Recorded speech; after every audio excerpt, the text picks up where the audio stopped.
Assalamualaikum warahmatullahi wabarakatuh. Perkenalkan, kami dari kelompok 5 akan menjelaskan bab keamanan komputer di matkul sistem operasi. Yang anggotanya ialah yang pertama, Saya Mansyah Mukti. Saya Satria Bijaksana. Terus dengan saya sendiri, Bisri Alfi. Saya Adam Cahaya. Oke, langsung saja kita ke yang pertama ya. Pertama adalah masalah keamanan yang akan dijelaskan oleh Mas Adam ya. Oke. Mas Satria. Oh, Mas Satria. Monggo Mas Satria. Baiklah. Sebelumnya mohon maaf jika ada yang salah nanti. Pada pendahuluan pertama, di sini saya akan sedikit menjelaskan tentang masalah keamanan, yaitu pada pendahuluan pertama, yaitu revolusi sistem informasi berisi tentang komputerisasi, networking, sentralisasi, dan aspek keamanan. Mengapa perlu aman? Karena sulitnya meyakinkan manajemen. Lalu motif-motif serangan pada sistem komputer seperti apa? Aspek-aspek keamanan komputer bagaimana? Hukum alam pada keamanan komputer, contoh serangan pada sistem komputer, dan istilah-istilah penting dalam keamanan komputer. Lalu pada pendahuluan 2, yaitu mengapa perlu aman? Karena risiko kerugian finansial sangat tinggi, risiko kerugian kerahasiaan, risiko kerugian harga diri, dan lain-lain. Motif-motif serangan pada sistem komputer ialah seperti politis, finansial, dendam atau sakit hati, iseng, sebagai pekerjaan cracker atau cracker bayaran, dan lain-lain. Pada pendahuluan 3, aspek-aspek keamanan yaitu confidentiality, informasi data hanya bisa diakses oleh pihak yang memiliki wewenang. Lalu integrity atau informasi hanya dapat diubah oleh pihak yang memiliki wewenang. Availability atau informasi tersedia untuk pihak yang memiliki wewenang ketika dibutuhkan. Lalu authentication atau pihak yang terlibat dengan pertukaran informasi dapat diidentifikasi dengan benar dan ada jaminan bahwa identitas yang didapat tidak palsu. Dan yang terakhir, non-repudiation. Pengirim maupun penerima informasi tidak dapat menyangkal pengirim dan penerimaan pesan. Pada pendahuluan 4, aspek-aspek ketidakamanan atau serangan terdiri dari interruption. Suatu aset dari suatu sistem diserang sehingga menjadi tidak tersedia atau tidak dapat dipakai oleh yang berwenang. Contohnya adalah perusakan atau modifikasi terhadap piranti keras atau saluran jaringan. Berikutnya interception. Suatu pihak yang tidak berwenang mendapatkan akses pada suatu aset. Pihak yang dimaksud bisa berupa orang, program, atau sistem yang lain. Contohnya adalah penyadapan terhadap data dalam suatu jaringan. Berikutnya modification. Suatu pihak yang tidak berwenang dapat melakukan perubahan terhadap suatu aset. Contohnya adalah perubahan nilai pada file data, modifikasi program sehingga berjalan dengan tidak semestinya, dan modifikasi pesan yang sedang ditransmisikan dalam jaringan. Yang terakhir, fabrication. Suatu pihak yang tidak berwenang menyisipkan objek palsu ke dalam sistem. Contohnya adalah pengiriman pesan palsu kepada orang lain. Pada pendahuluan 5, berisi tentang hukuman alam keamanan komputer, terdiri dari tidak ada sistem yang 100% aman, dan keamanan berbanding terbalik dengan kenyamanan. Contoh insiden serangan pada sistem komputer sebagai berikut. Tahun 2004, situs KPU dengan website tnp.kpu.go.id di-crack sehingga konten situs tersebut berubah. Dan lalu tahun 2001, nasabah klikbca.com disadap identitas akunnya oleh seorang yang membuat situs mirip atau URL dan tampilannya sama dengan Klik BCA yang asli. Dan pada tanggal 10 Maret 1997, seorang hacker dari Massachusetts berhasil mematikan sistem telekomunikasi di sebuah airport lokal, Worcester, Massachusetts, sehingga mematikan komunikasi di control tower dan menghalau pesawat yang hendak mendarat. Dia juga mengacaukan sistem telepon di Rutland, Massachusetts. Pada pendahuluan 6, beberapa istilah-istilah keamanan komputer sebagai berikut, yaitu hacker, cracker, white hat, black hat, script kiddies, elite, vulnerable, security hole, bug, exploit atau local remote, logical bomb, penetration testing, dan lain-lain. Selanjutnya adalah ancaman keamanan. Nah, ancaman keamanan pada sistem komputer. Nah, ancaman keamanan pada sistem komputer antara lain adalah social engineering, keamanan fisik, security hole pada sistem operasi dan servis, serangan pada jaringan, DOS attack, serangan via aplikasi berbasis web, trojan, backdoor, rootkit, keylogger, virus, dan worm. Ancaman serangan melalui jaringan.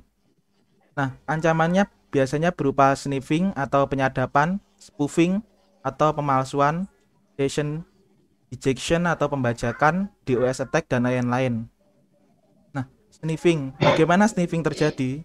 Sniffing mengubah mode Ethernet untuk mendengarkan seluruh paket data pada jaringan yang menggunakan hub sebagai constellation-nya. Pencegahannya, enkripsi SSL, SSH, PGP, dan lainnya. Mengubah penggunaan hub menjadi switch. Kemudian pemalsuan atau spoofing. Jenis-jenis spoofing pada IP, MAC address, DNS, dan routing. Nah, pencegahannya dapat dilakukan dengan implementasi firewall dengan benar, patch yang mencegah prediksi sequence number, meriset router agar tidak bisa dilewati kecuali melalui rute yang telah ditentukan, dan lain-lain. Kemudian pembajakan atau session hijacking. Bagaimana session hijacking terjadi? Nah, seperti gambar berikut ini. Sniffing, proses sniffing, kemudian prediksi sequence number, spoofing IP atau MAC address. Nah, pencegahannya dengan mencegah terjadinya sniffing dan cegah terjadinya spoofing. Kemudian DOS attack. Nah, DOS attack atau denial of service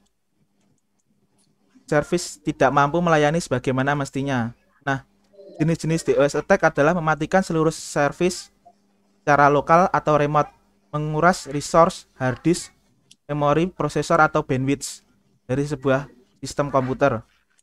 Kemudian, ancaman dari DOS attack dari sistem secara lokal membunuh proses pada service, mengubah konfigurasi service, meng-crash service, dan lain-lain.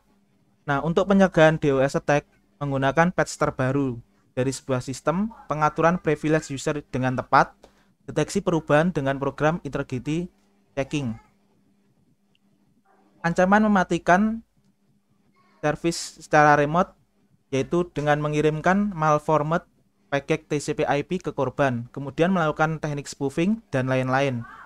Nah, untuk mencegahnya yaitu adalah implementasi patch terbaru, cegah terjadinya spoofing, dan lain-lain. Ancaman menggunakan service secara lokal dengan DOS attack yaitu menciptakan proses secara paralel, menulis file ke sistem, mengirim paket ke host lain, dan lain-lain. Untuk pencegahannya yaitu pengaturan privilege tadi dengan tepat, menggunakan resource yang cukup untuk sistem sensitif, penggunaan bandwidth yang cukup, dan lain-lain. Nah, ancaman menguras resource secara remote itu biasanya terjadi dikarenakan teknik inflood, teknik smooth attack, teknik DDoS, dan lain-lain. Nah, ancaman yang terjadi ketika terjadi scene flood yaitu korban mengalokasikan memori untuk meningkatkan sequence number tiap paket yang datang sampai expired time terlampaui. Nah, maka akan terjadi jaringan dipadati oleh paket sampah. Kemudian untuk penjagaan scene flood yaitu pengalokasian bandwidth yang cukup gateway menggunakan gateway atau ISP cadangan, meningkatkan kemampuan jumlah antrian koneksi dan perkecil timeout paket data, mengaktifkan sync cookie jika menggunakan Linux. Nah, untuk teknik smooth attack, ancamannya pertama paket dikirimkan ke alamat broadcast, kemudian terjadilah flooding pada ICMP, kemudian flooding pada paket UDP, dan lain-lain. Penjagaan yaitu bandwidth, gunakan bandwidth yang cukup, kemudian pemasangan firewall dengan benar, dan lain-lain. Nah, yaitu adalah yang berikutnya, ancaman DDoS atau Distributed DOS, serangan DOS secara simultan dari banyak host. Nah, untuk pencegahannya, paket mengimplementasikan patch baru, terus melakukan deteksi DDoS tool pada sistem, pemasangan firewall dengan benar, menggunakan gateway atau ISP cadangan, pemasangan IDS untuk deteksi DDoS, dan lain-lain. Nah, berikutnya yaitu adalah serangan social engineering. Nah, pelaku mengaku sebagai penanggung jawab sistem untuk mendapatkan akun user. Kemudian mengaku sebagai user yang sah kepada pengolah sistem untuk mendapatkan akun. Kemudian mengamati user yang sedang memasukkan password, menggunakan password yang mudah ditebak, dan lain-lain. Untuk solusinya, mendidik seluruh pengguna sistem dari level manager sampai operator.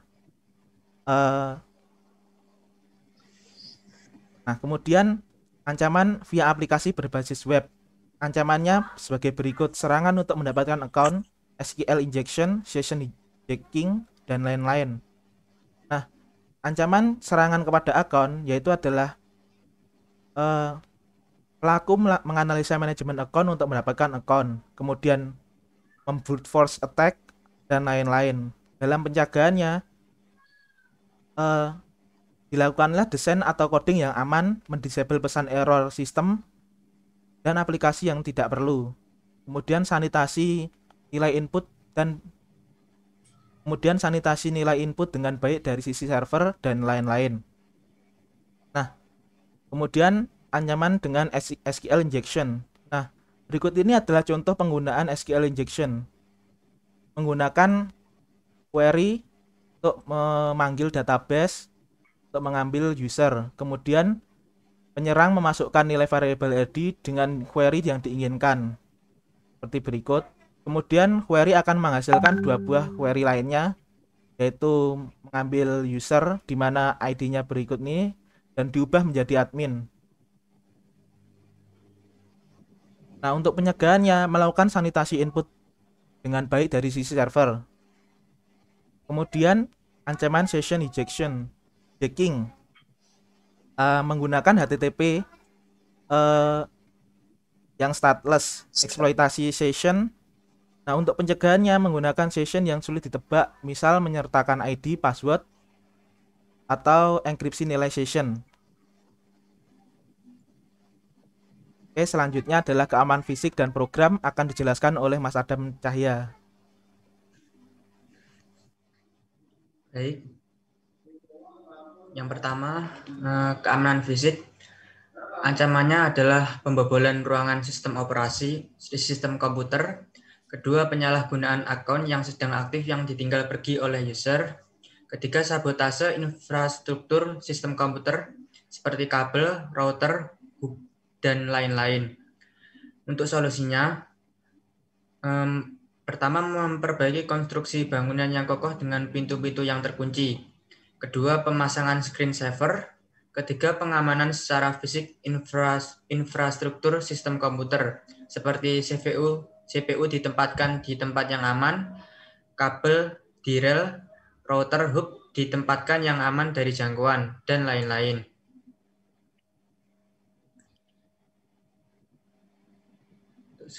Berikutnya, security hole pada OS dan service.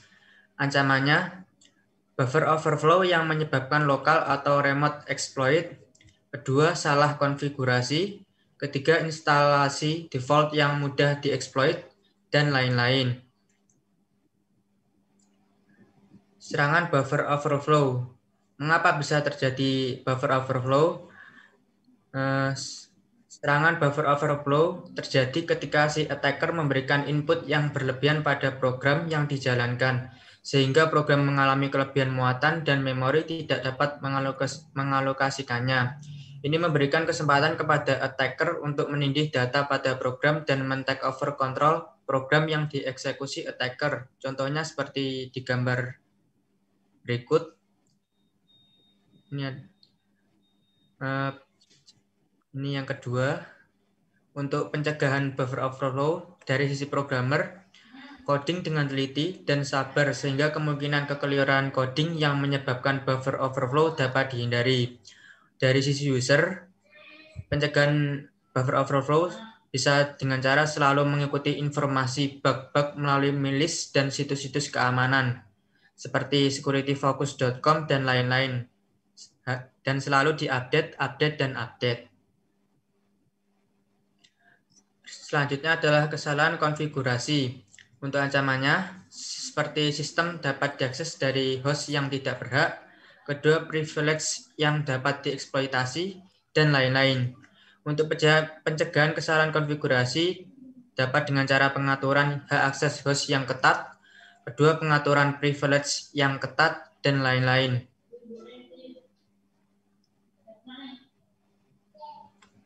Selanjutnya, instalasi default.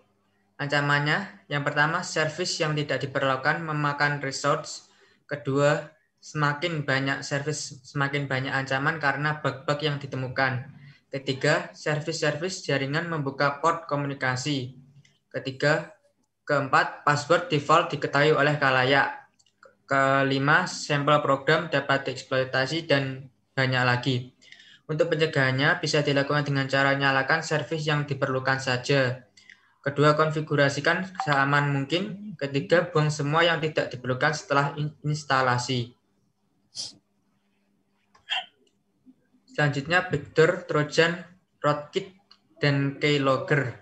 Ancamannya, penanaman trojan pada software gratisan dan internet dan CD bajakan. Dan kedua, sistem dapat dikendalikan secara remote. Untuk pencegahannya, gunakan scanner dengan database terbaru. Kedua, jangan menginstal program yang belum dikenal betul. Ketiga, mendidik user dengan keamanan komputer.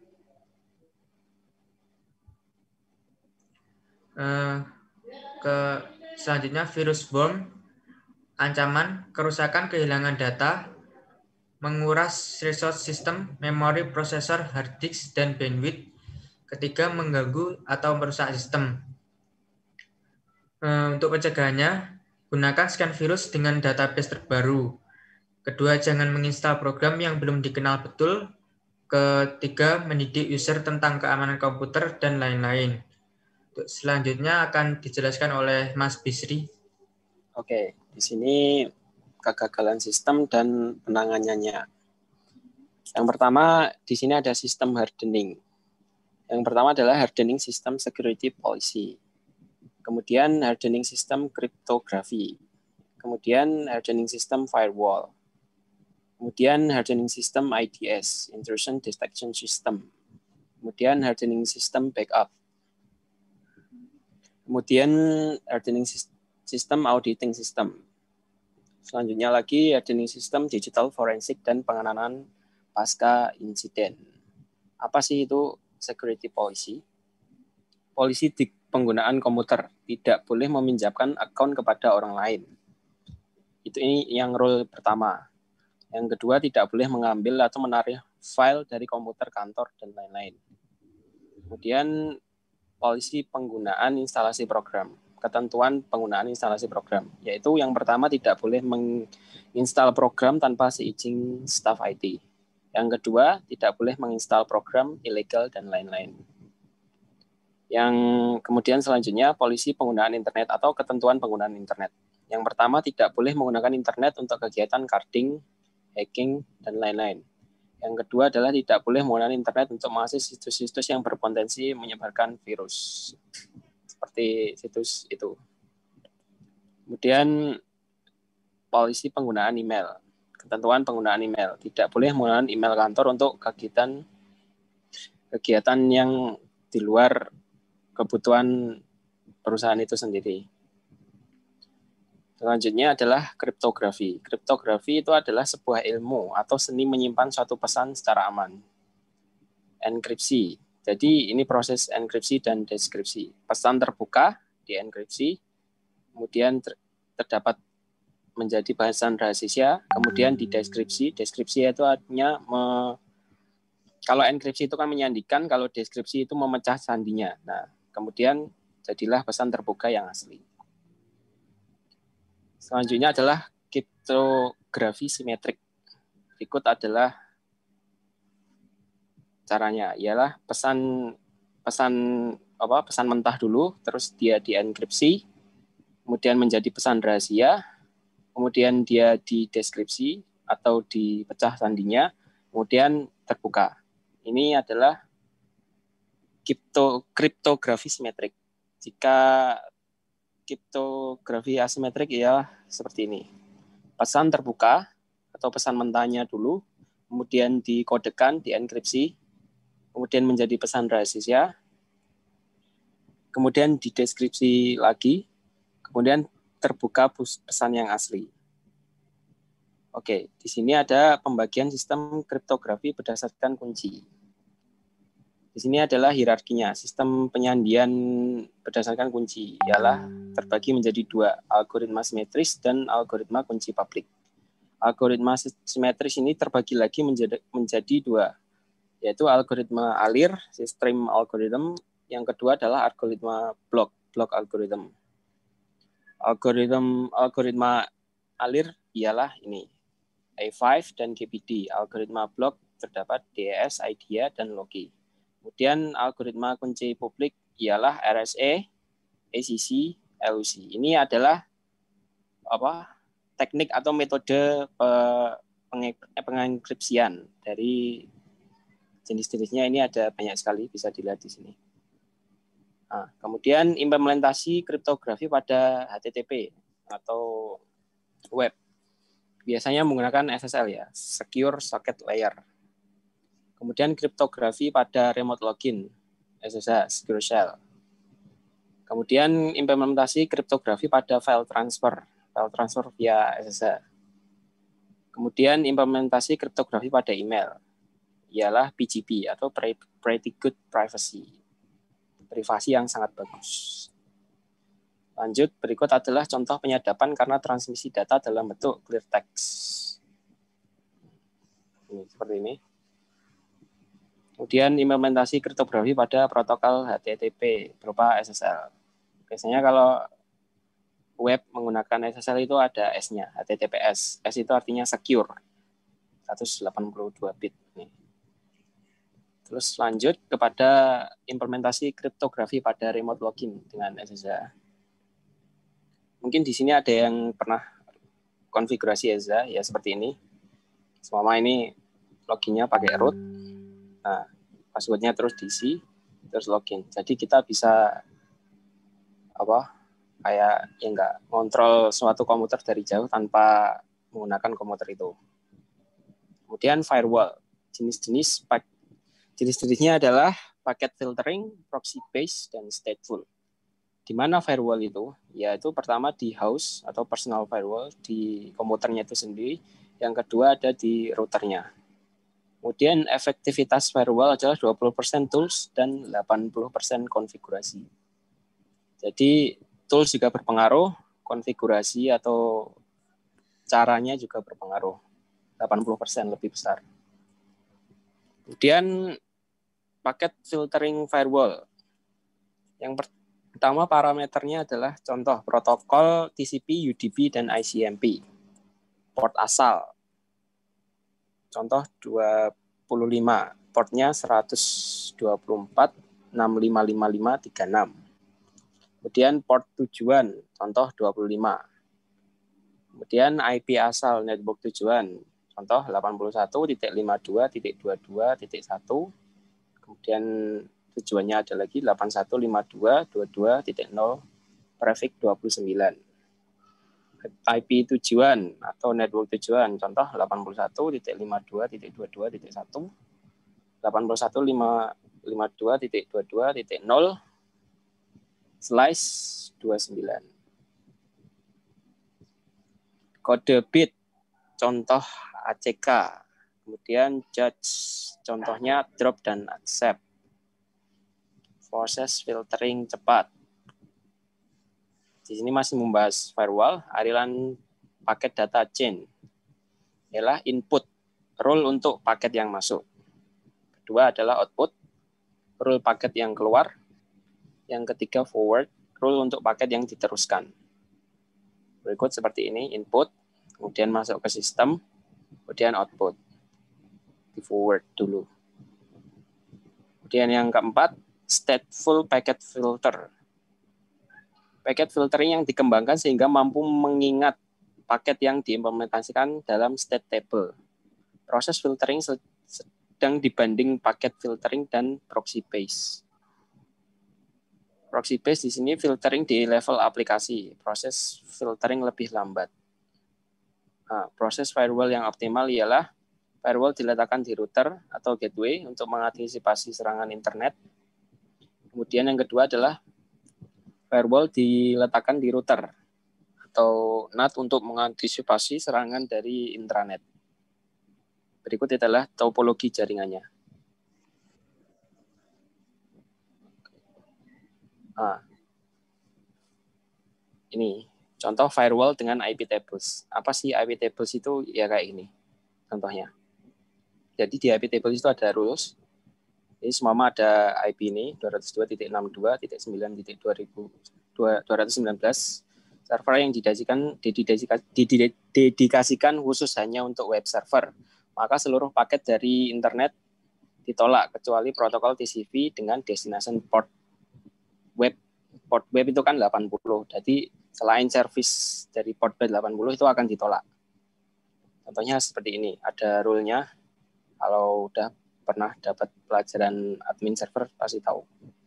IP tables, min A, forward, min P, TCP, min S, ini, terus min D, IP servernya, min D port 80, min C, accept. Ini artinya, jadi kalau ada permintaan dari port 80 diterima. Kemudian yang kedua ini IP tables, min A, forward, min P, TCP, min S, 00, min D, 202 ini, min C, drop, TCP.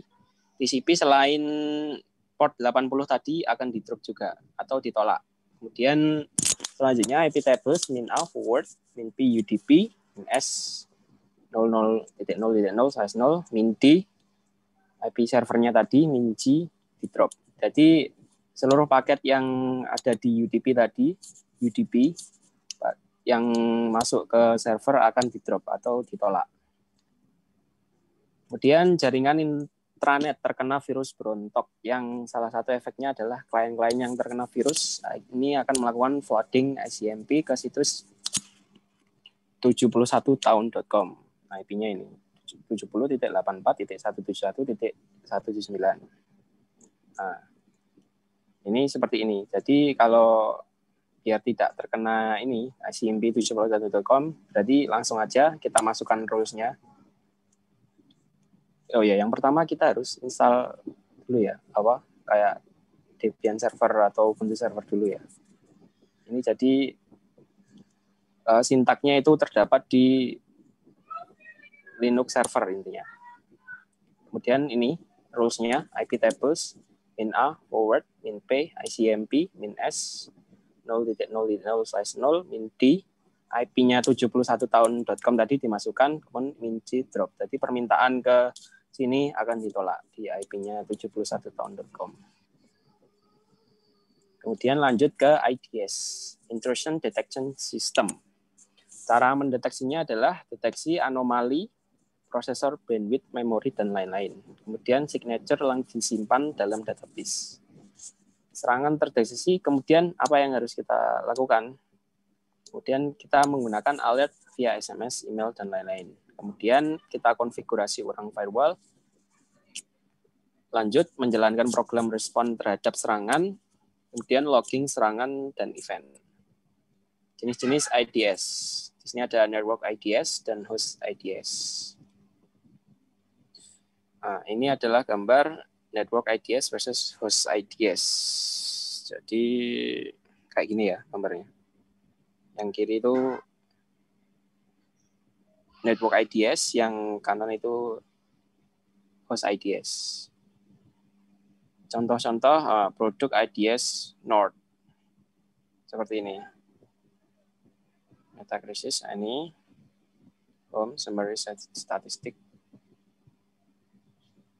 Nah, kemudian adalah contoh-contoh produk IDS Black Ice. Jadi ini macam-macamnya seperti ini. TCP port scan. Nah, kemudian untuk menghindari semua itu tadi, backup caranya. Backuplah sebelum menyesal. Sistem operasi dan service. Kemudian database. Jadi kita tuh harus menyiapkan duplikasi dari semua sistem yang telah kita bangun.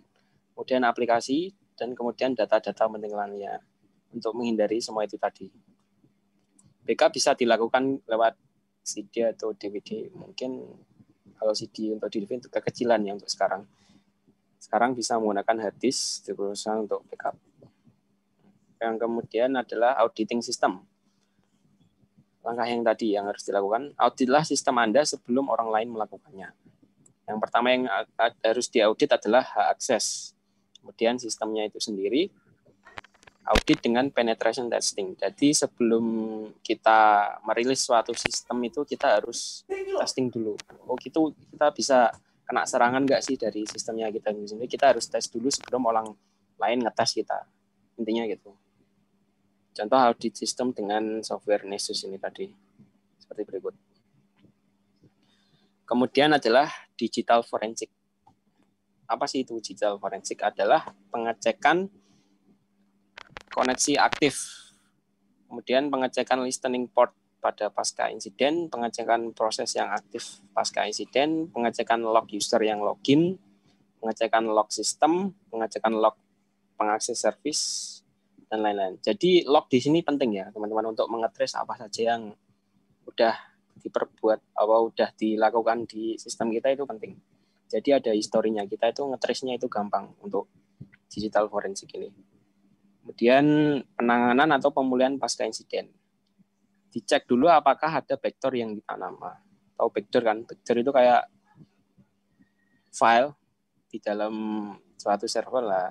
Itu kita nggak tahu kalau file itu sebenarnya itu adalah virus atau dibuat untuk menyadap sistem kita. Kemudian instalasi ulang sistem.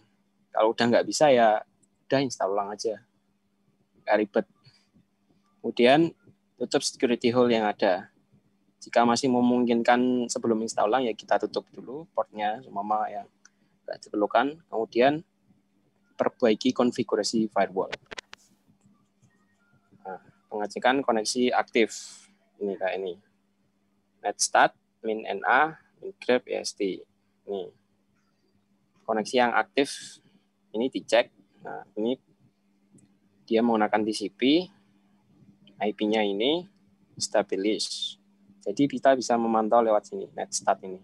Perintah netstat. Di sistem operasi server kayak Windows Server atau Linux Server. Kemudian koneksi listening port pasca insiden. Kita bisa menggunakan software Nmap ini tadi. Mungkin sebagian kalian udah pernah tahu apa itu Nmap. Nah, di sini ada port yang terbuka ini dicek.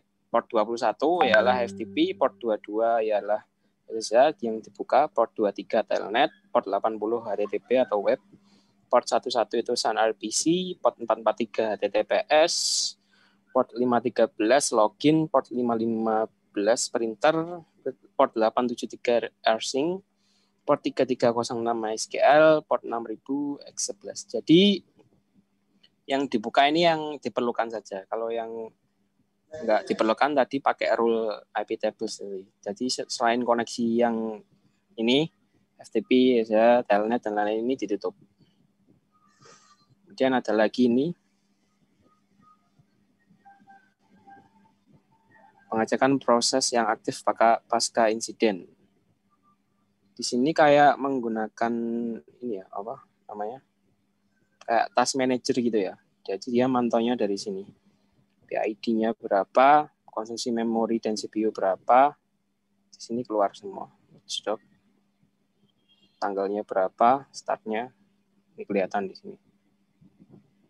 Kemudian pengecekan log user yang login. Nah, kita bisa lihat ini pakai perintah last.